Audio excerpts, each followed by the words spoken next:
Exercice, commenter et corriger. Thème, transformation, reconnaître une transformation, translation, rotation, symétrie, niveau 4e, 3e, temps 5 minutes. Énoncé, on considère la figure ci-compte. Quelle transformation permet de passer? Je vous laisse prendre connaissance des 4 questions. Vous appuyez sur pause et vous avez 5 minutes. Alors la correction. Donc, quelle transformation permet de passer de ABCDE à la figure BFMLK? Les deux figures ici donc qui apparaissent en rouge. Alors, si on regarde bien, F est obtenu par la symétrie centrale de centre B du point A. De la même manière, M est obtenu en faisant le symétrique de E par rapport à B.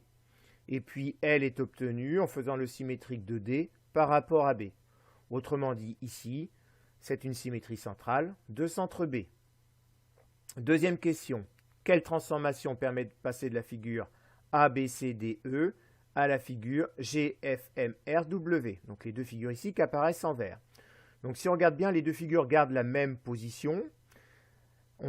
Elles sont obtenues simplement par glissement.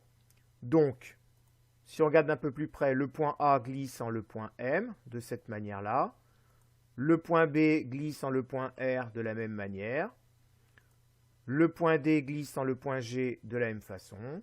Autrement dit, ici, on a affaire à une translation de vecteur AM, mais on peut aussi dire de vecteur BR, ou de vecteur DG, ou de vecteur EF, ou encore CW. Toutes ces réponses sont correctes.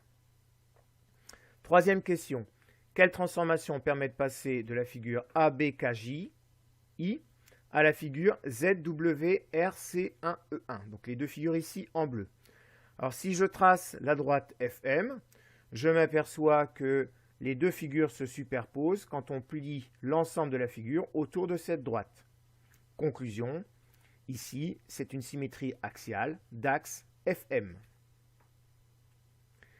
Dernière question, quelle transformation permet de passer de la figure ABCDE à la figure BFGHC, donc les deux figures ici qui apparaissent en violette? Eh bien ici, si je trace l'arc de cercle de centre B passant par C, eh bien il passe aussi par F.